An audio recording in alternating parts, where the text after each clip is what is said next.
Hai, Bismillah, Assalamualaikum warahmatullahi wabarakatuh. Praktik korupsi di berbagai negara telah menjadi hal biasa.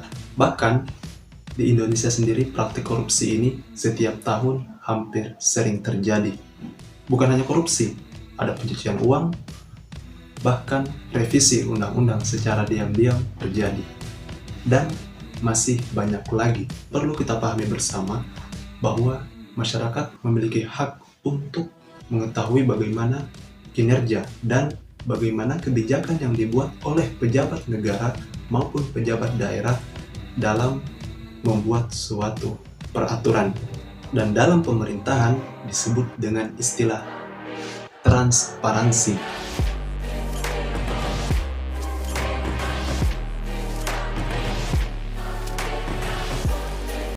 Jadi, video ini dibuat untuk menyelesaikan tugas kelompok yang diberikan oleh Bapak Dr. Andi Syaiful SOS MSI selaku dosen mata kuliah tata kelola pemerintahan.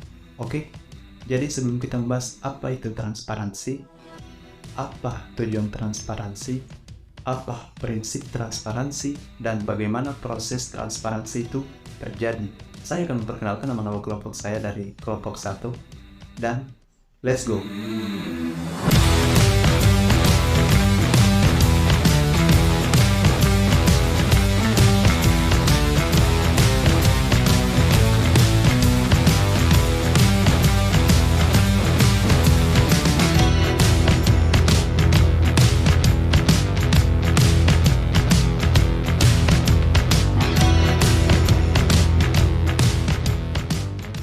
Seperti yang telah kalian lihat sebelumnya, bahwa saya dan teman-teman kelompok saya akan menjelaskan apa itu transparansi dan turunannya.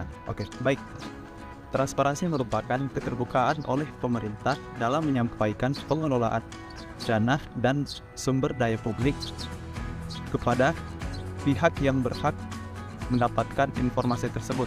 Dan pihak yang dimaksud di sini adalah masyarakat, sebab masyarakat memiliki hak untuk mengetahui pengelolaan dana dan sumber daya publik yang dikelola oleh pemerintah apakah sudah diimplementasikan dengan baik atau tersalurkan dengan baik.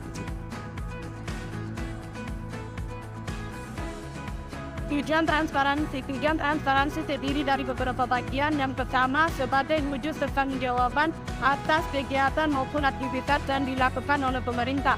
2. Cara untuk meningkatkan manajemen dalam pengelolaan penyelenggaraan pemerintah. 3. Cara untuk menghindari aparat pemerintah dari penyalahgunaan wewenang seperti GTN, korupsi dan nepotisme.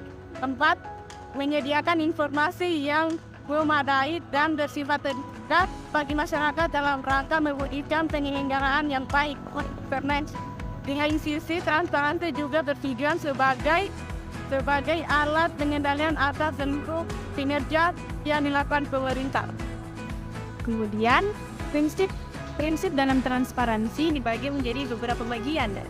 Yang pertama, informasi yang dihasilkan dapat dipahami dan diakses dengan mudah oleh masyarakat. Informasi tersebut mencakup pengolahan dana dan pelaksanaan kegiatan sampai laporan yang dihasilkan. Kedua, informasi yang dihasilkan terpublikasikan oleh masyarakat secara jelas dan baik.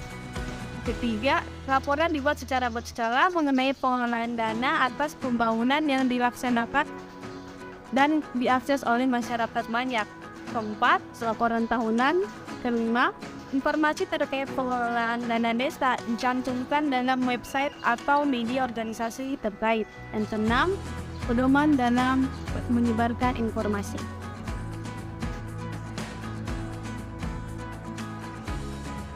Lalu, bagaimana proses transparansi terjadi? Yang pertama adalah persyaratan standar prosedur. Dalam proses ini, pembuatan peraturan harus melibatkan partisipasi dan memperhatikan kebutuhan masyarakat. Dan yang kedua adalah proses konsultasi. Di dalam proses ini harus adanya dialog antara pemerintah dan masyarakat. Dan yang terakhir adalah permohonan izin. Pelindung utama dalam proses pengaturan standar yang tidak berbelit, transparan guna menghindari korupsi. Jadi, itulah tadi pembahasan mengenai transparansi. Mudah-mudahan melalui video ini, teman-teman semua mendapatkan pengetahuan dan wawasan baru dari penjelasan kami. Mungkin hanya itu yang dapat kami sampaikan. Sekian dan terima kasih.